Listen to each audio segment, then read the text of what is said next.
Canto 101 is a memorable description of the garden at the rectory in Somersby, the garden beloved of the Tennyson family, beloved of the poet.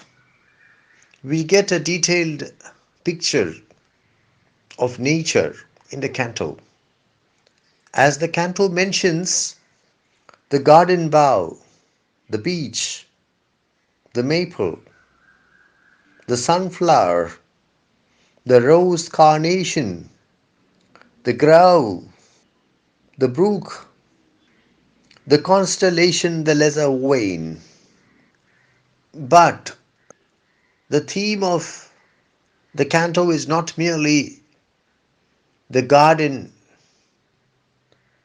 at the rectory in Somersby, which has now gone to seed. The garden is now an unkempt garden. There is no one to look after the garden, and the garden has gone to seed due to neglect. Obviously, the Tennyson family, is overwhelmed by the death of Hallam and the sorrow and the grief generated by the tragedy that they refused to give attention to the garden, and as a result of the neglect of the garden by the family, the garden has grown wild. But as I said, this is not the only theme of the canto. The canto deals with other themes, more profound, more complex themes. The poet says that as the canto moves towards its end, the poet says that the routine of nature shall go on uninterrupted as usual. The garden, the landscape, will continue to evolve, develop, change, undergo metamorphosis. That is the law of nature. The garden, the landscape will not remain forever as it is now. It will keep on evolving, keep on developing, keep on changing. Not merely that, fresh associations will be formed. The garden will grow familiar to the stranger's child. Fresh memories will be generated. Strangers will grow familiar, will become familiar with the garden. And in their minds, new sequences of memory will be written. As the years pass by, the memories associated in the mind of the speaker and his family with the garden will fade, and year by year our memory fades from all the circle of the hills. That's how the canto ends. Thus, the canto deals with some very profound and complex themes. The themes of memory, nostalgia, emotion, association. The poet takes a very scientific view of the matter. There is a subtext. There is the subtext that all association is artificial. There is no association which is superior to other associations. And all memories, all associations will ultimately fade. New associations will be formed. The garden will continue to evolve, develop, change. Memories associated with the garden will fade. New memories will be generated. New familiarities will be generated. And they will replace the memories that fade now. When we reach Canto 102, we realize that the time has come for the Tennyson family to vacate the rectory at Somersby.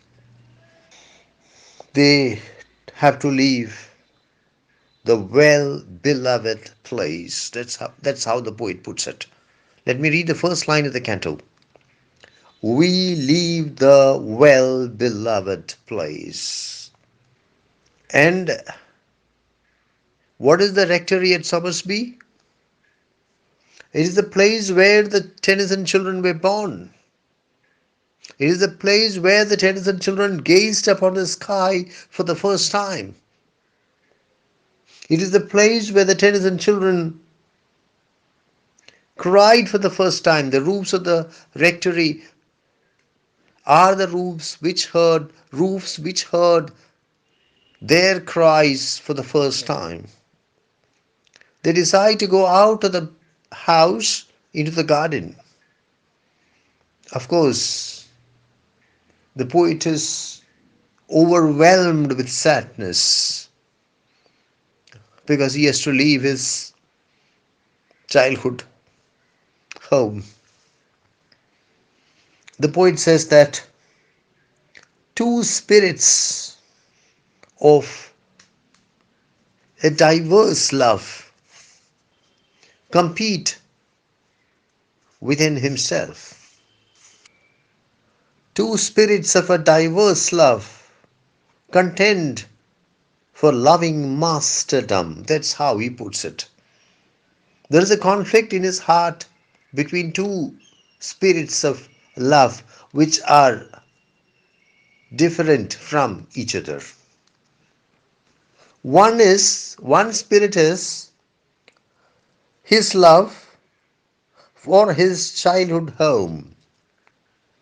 One spirit of love is his love for his childhood home. The other spirit of love is his love for his childhood home enhanced by his memory of Hallam. You must remember that the rectory at Somersby generated a treasure trove of memories regarding Hallam in the heart of the poet. Hallam was a frequent visitor. Hallam was a dear friend of the poet. Hallam was in love with the poet's sister Emilia or Emily. Hallam was engaged to Emily.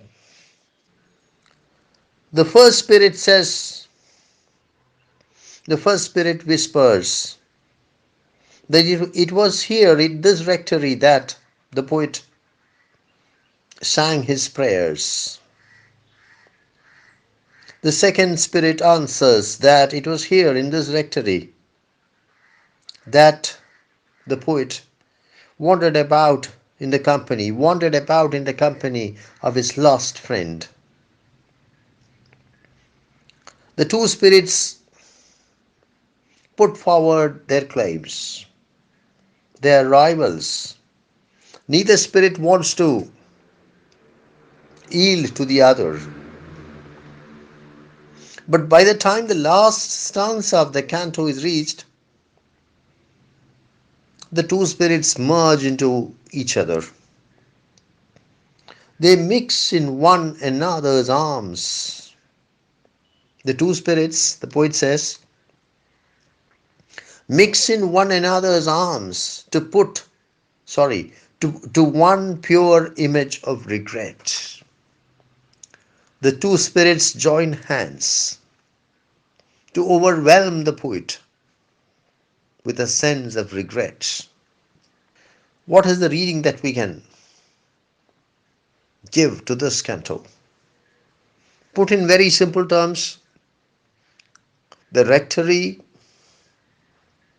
in Somersby is the beloved childhood home of the poet, and he loves it.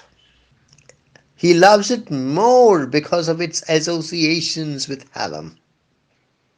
And at the point of departure, at the point when he has to leave the rectory for good, at the point when the Tennyson family has to vacate the rectory once and for all, the experience breaks the poet's heart.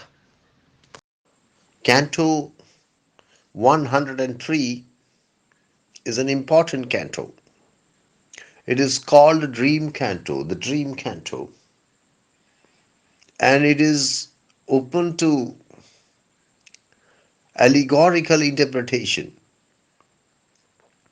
And the canto reveals strong marks of the influence of Edmund Spenser. Edmund Spenser, the great master of allegory in English poetry. On the night before their final departure, the final departure of the Tennyson family from the Somersby Rectory, the poet has a dream. The vision that the poet sees in his dream is a rather complex one. The poet feels that he is in a hall and there are maidens with him. The maidens sing, they play the harp. In the center stands a statue, and the statue is veiled. The statue is covered with a veil. The poet does not specify whose statue it is, but reveals that the shape of him I loved and love forever. Through the veil, the poet is able to see the shape of him I loved and love forever. It is obvious that in the context of this work, it is the statue of Hallam. The statue of Hallam in the center, it is covered with a veil. A dove flies in and brings a summons from the sea. The maidens weep and wail. The maidens weep and wail, but they lead the way and they go to a boat. They enter a shallop, they enter a boat, they board a boat, and the shallop leaves on its long journey. They sail far. They are unable to reach the shore. The maidens gather strength and grace with the passage of the moments. The poet himself feels the silent growth of his own poetic powers within him. The man they loved, obviously Hallam, was on the deck. He's on the deck. He's on the deck, but he is thrice larger, 3 times larger than the original Hallam, who used to greet the poet. The maidens cry, the maidens weep, the maidens wail because they are distressed by the fact that they are being left behind. They are upset by the fact that the maidens, though they served him, Hallam, though they served Hallam for so long, are being left behind by Hallam when he leaves this world. The wind begins to sweep a music out of sheet and shroud, and they steered and sailed towards a far off crimson cloud. The dream has the effect of consoling the poet. And he gets up in the morning. It is the morning of his final departure from the Somersby rectory, and he gets up in the morning very much content. Lord Tennyson was a very diligent student of English poetry, of literature in general, but particularly of the great tradition of English poetry. And it was from Edmund Spenser that Tennyson learned the lessons of allegory.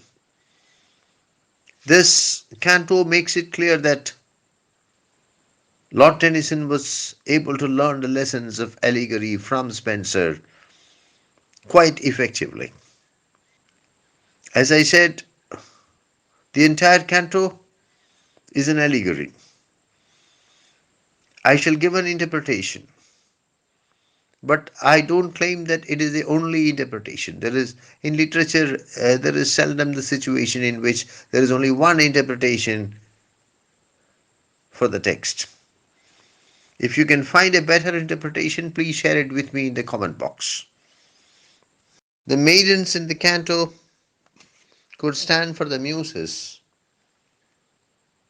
or the maidens in the canto could stand for literary powers, for the literary powers of Hallam. They are very unhappy that Hallam cannot take them with him when he leaves this world and goes to the next world. The long journey in the shallop, in the boat, could signify the journey from this world to the next world. The giant size of the statue on the deck could suggest the deepening and the broadening of life after death. The fact that the poet accompanies the maidens, the fact that the poet accompanies the statue through the voyage, suggests that there is a close bond between the maidens and the statue on the one hand, and the poet and the statue on the other, and also that there is hope of reunion between Tennyson and Hallam. That is one of the reasons why the dream has an effect of consoling the poet and leaving him content. Canto 104 is one of the turning points in the poetic structure, narrative structure of In Memoriam A.H.H. Because in Canto 104, we are told that Tennyson is moved, actually moved, from his old house to his new house, from the rectory at Somersby to Beech Hill House in Epping Forest, Essex. In fact, Beech Hill House, which is inside the forest area, Epping Forest area, is even now remembered as the house occupied by the poet, by Tennyson, for some years. The canto begins with a reference to Christmas. The time draws near the birth of Christ. But the moon is hidden, the night is still, but the poet is not in Somersby, the poet is in Beech Hill House in Epping Forest. The poet hears the bells, the Christmas bells. They come from a church below the hill. It could be a reference to Waltham Abbey. As far as I have been able to confirm, there is only one church near Beech Hill House which can be described as the church below the hill, and that is Waltham Abbey. The poet says that everything here is unfamiliar. Like strangers' voices here they sound. Even the sound of the church bells does not sound familiar, does not appear familiar. They appear like the voices of strangers. Like strangers' voices here they sound. In lands where not a memory strays, nor landmark breathes of other days, but all is new unhallowed ground. The last stanza of the canto makes it clear that they are in new surroundings. The Tennyson family, the poet, and his family members are in new surroundings. There is nothing familiar in what they see and what they hear, and even the church bells sound like the voices of strangers, and there are no memories associated with what they see around themselves, and that the ground is unhallowed. A beautiful word. We usually use the word hallowed. It's very rarely that unhallowed is used. Hallowed means made holy. Made holy as a result of, usually as a result of association. Here it is unhallowed. I think Canto 103, sorry, Canto 104 serves a very specific purpose. The poet is systematically, deliberately, step by step, distancing himself from the unbearable sorrow, the overwhelming grief generated by the death of Hallam, the passage of time, and the impact of the passage of time on the sorrow, the grief, the agony of the poet is in a very subtle manner delineated by speaking of the poet's movement from his old house, the rectory at Somersby, with all its powerful associations with Hallam, with all its immortal associations with Hallam, to his new house, Beech Hill House in Epping Forest, Essex, where everything is unfamiliar, everything is strange, where there are no memories associated, where the ground is unhallowed. Canto 105. Canto 104 had made it clear that Christmas is approaching. But in Canto 105, we realize that the Tennyson family is no longer in its old home. The Tennysons have moved from Somersby to Epping Forest, from the rectory at Somersby to Beech Hill House, Epping Forest, as is made clear in the previous canto. Canto 105 can be seen as an amplification of Canto 104 because in 104, Canto 104, we are told of the two things, the approaching Christmas and the movement from the old house to the new house, from the old home to the new home. The poet says, though Christmas is approaching, let us not worry about it. Let us not celebrate Christmas the way we usually do. Let us not gather the laurel, let us not gather the holly. The second stanza of Canto 105 makes the reason clear for the movement from Somersby to Ebbing Forest. The poet's father, the Reverend George Clayton Tennyson, breathed his last in 1831 at Somersby. I think it was something like 53 years old. Yes, the Reverend George Clayton Tennyson, 1778-1831. He was the rector at Somersby Church. With his death, the family lost its right to occupy the rectory at Somersby.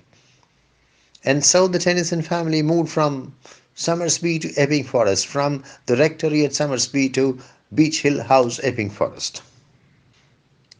The death of the poet's father is one more reason to motivate the poet to say that we need not celebrate Christmas in the usual manner. Our father's dust is left alone and silent under other snows. Our father sleeps his final sleep in some other place, and we certainly are not in a frame of mind to celebrate Christmas Eve in the usual manner. The poet says that there should be no drinking, no dancing, no playing, no merrymaking. Let us not celebrate Christmas in the traditional manner. We are in a new place. Let us put an end to our old customs. The only dance shall be the dance of the heavenly bodies. No dance, no motion, save alone what lightens in the lucid east. The only dance celebratory of Christmas shall be the dance of the heavenly bodies, the stars, the sun, in the eastern horizon. Thus the poet attempts to make a clean break with the past. There is a change of atmosphere, there is a change of locale, there is a change of mood. And you must remember that the canto ends on a rather positive note. Run out your measured arcs and lead the closing cycle rich and good. It is as if the poet looks forward to some new happenings, a new lease of life, a new cycle of regeneration. It is as if the poet wants to break with the past and lead a new life full of new hope in the future. Canto 106 speaks of the new year. We were at Christmas Eve, then we were at Christmas, and now we are at New Year. Canto 106 is full of very positive aspirations, very positive emotions. The poet hears the bells ringing, the New Year bells. The bells ring, the bells bid farewell to the old, and the bells welcome the new. The poet hopes that the new year will be a more prosperous year all over the world, that the false will die, and that the true will be brought in place of the false, that the false will die and the true will come in. The struggle between the rich and the poor will come to an end. Nobler modes of life will come into being, sweeter manners, purer laws, Ring out the want, the care, the sin, the faithless coldness of the times. A very accurate picture of Victorian society. The want, the care, the sin, the carelessness of the times. The poet hopes that they will be brought an end to. The poet hopes that false pride in position, in birth, in place and birth, in and blood will disappear. The poet hopes that all diseases will disappear, as will materialism, as will war, and instead we will have 1,000 years of peace. The poet hopes that the new man will arrive, ring in the valiant man and free, the larger heart, the kindlier hand. Ring out the darkness of the land, ring in the Christ that is to be. The canto gives a very accurate picture of Victorian society with all its drawbacks, with all its ills, with all its diseases, with all its inequalities, with all its materialism. It focuses attention on Christianity, the most important religion in Victorian England. And it is full of positive hopes, positive aspirations, and positive emotions. Tennyson's reference to the feud of rich and poor in Canto 106, in this canto, reminds me of the novel Sybil or the Two Nations, Sybil or the Two Nations, by the Victorian politician Benjamin Disraeli.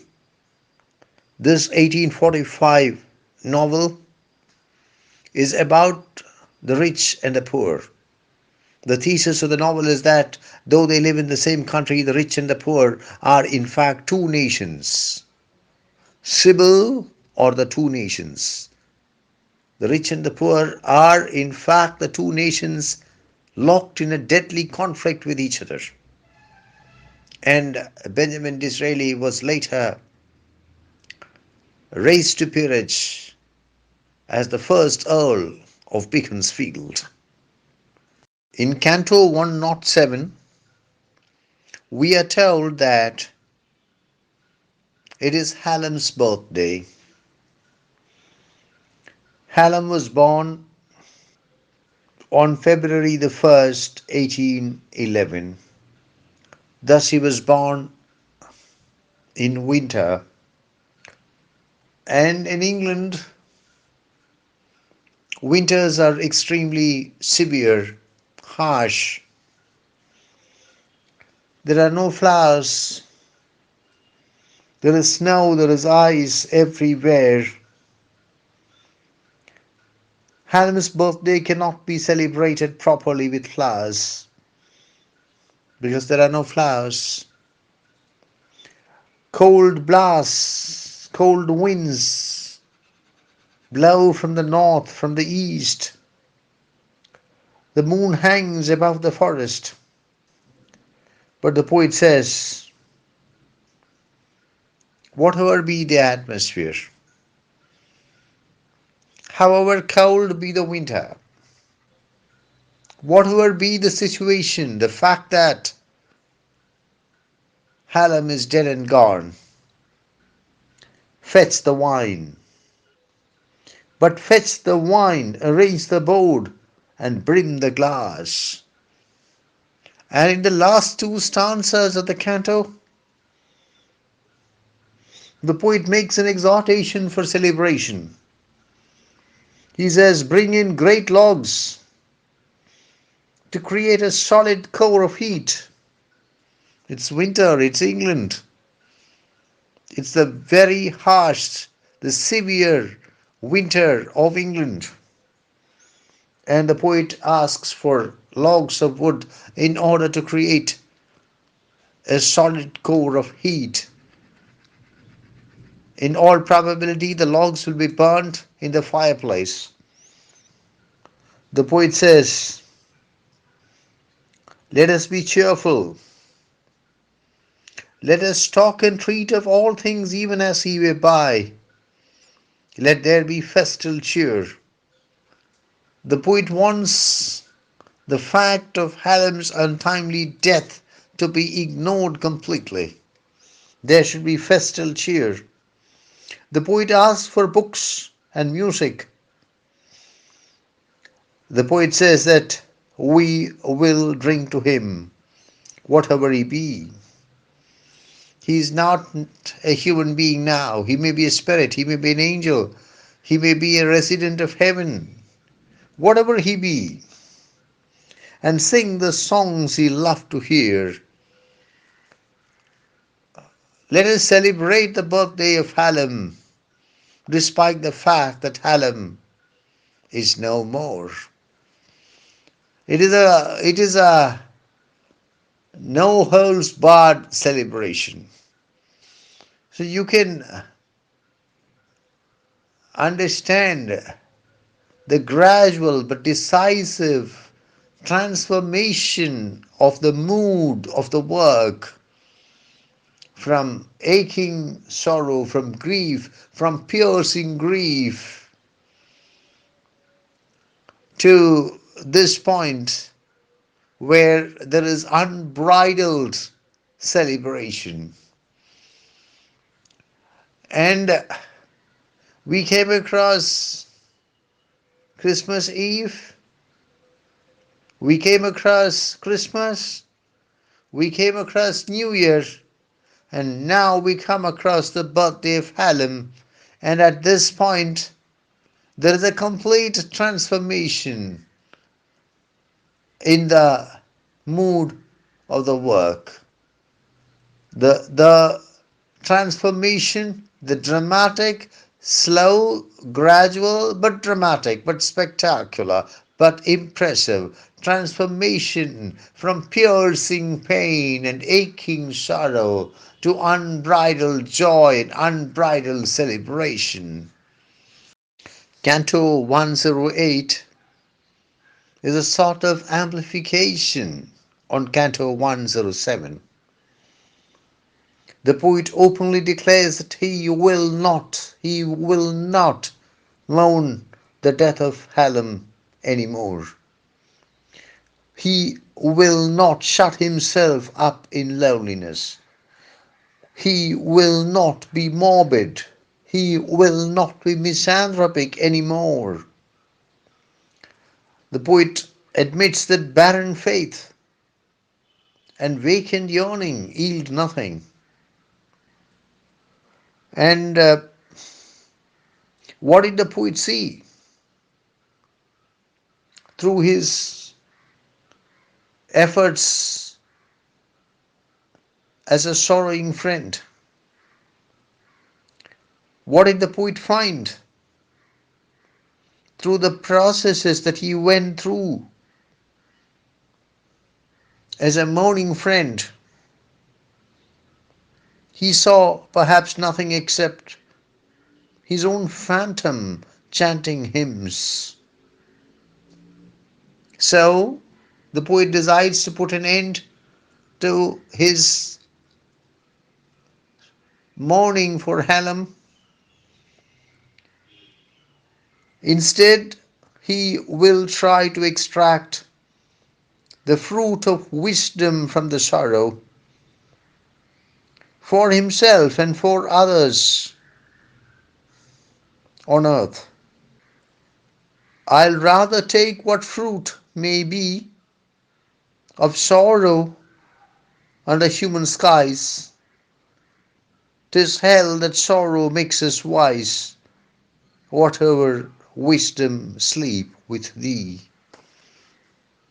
The poet says that he will try to extract wisdom, the fruit of wisdom, from the overwhelming sorrow caused by Hallam's death. And the poet says that it is generally believed that sorrow and wisdom go hand in hand. 'Tis hell that sorrow makes us wise. The poet is not very sure of this, but he will try to extract whatever wisdom can be extracted from the sorrow, whatever wisdom can be extracted from the sorrow caused by the death of Hallam, whatever wisdom sleep with thee. Canto 109 focuses detailed attention on Hallam, Hallam the man, his remarkable personality, his extraordinary character, his spectacular talents. The poet says that Hallam was a man of sharp intellect who could see things clearly. He was a brilliant critic who could analyze, evaluate, and explain poetry. He could speak endlessly on learned topics. He could dispel the doubts and fears of man. He had a clear vision, and with the help of that clear intellectual vision, he could dispel the doubts fear and fears of others. He was an impassioned logician whose logic outran the comprehending abilities of his listener. Hallam was original, critical, logical, impassioned, and above all, he was good. He was lovingly good. Hallam was no ascetic. He loved freedom. He wanted freedom, but he wanted freedom with limits. He never asked for, he never desired for unbridled freedom. The freedom that he desired for was freedom with limits, freedom with responsibilities. It was a freedom which was English rather than French.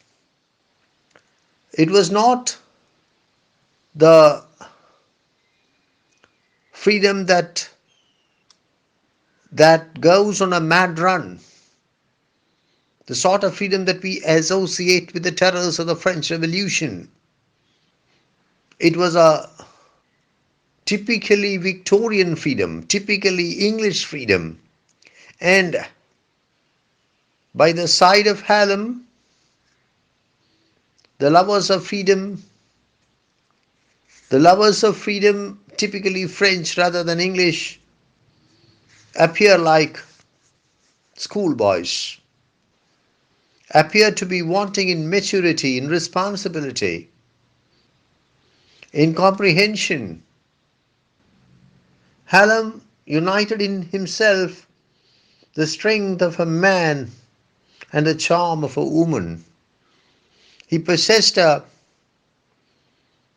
magnetic personality.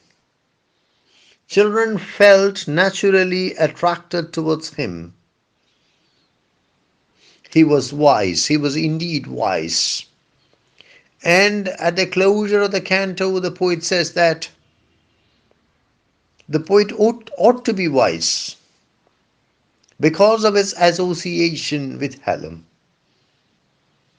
My shame is greater who remain, nor let thy wisdom make me wise. The wisdom of Hallam ought to have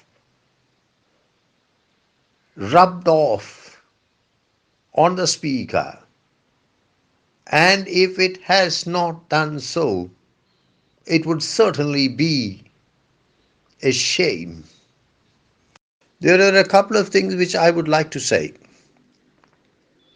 The first is that the picture that we get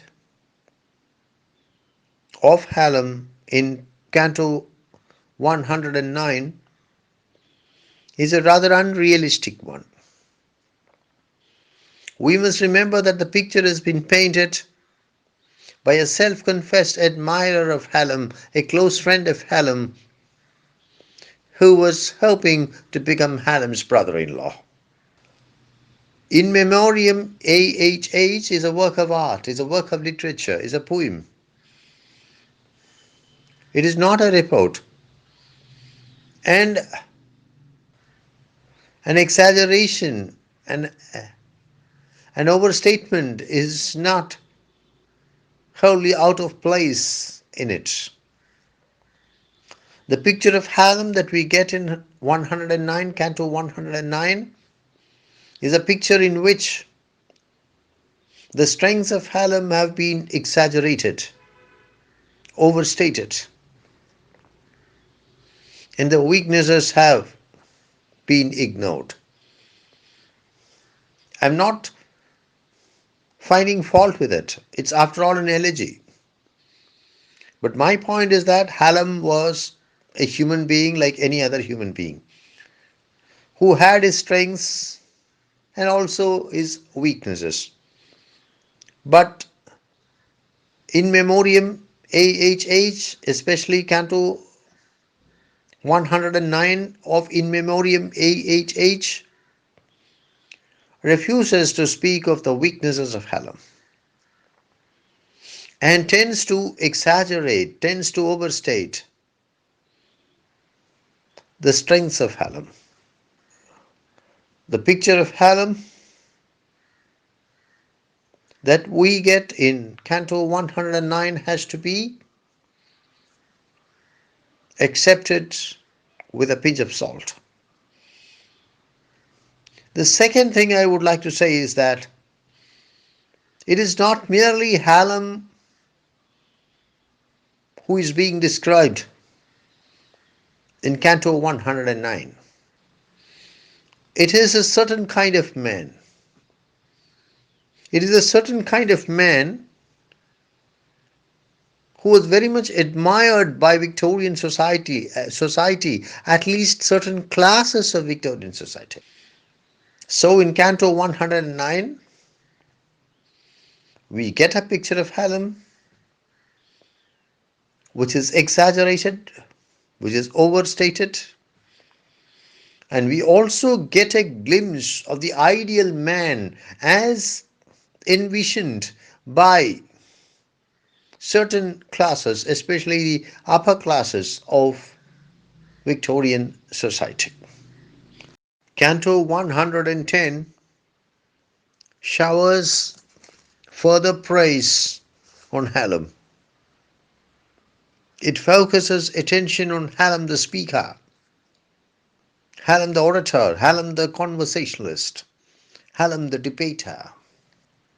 The poet is reminded of the occasion when, during their discussions at Cambridge, both the young and the old were attracted by the charm of Hallam's personality, by the eloquence of his words. Hallam possessed a unique personality. The weak forgot their weakness in Hallam's presence. The timid and fearful became strong. The proud were checked. The malicious were prevented from doing harm.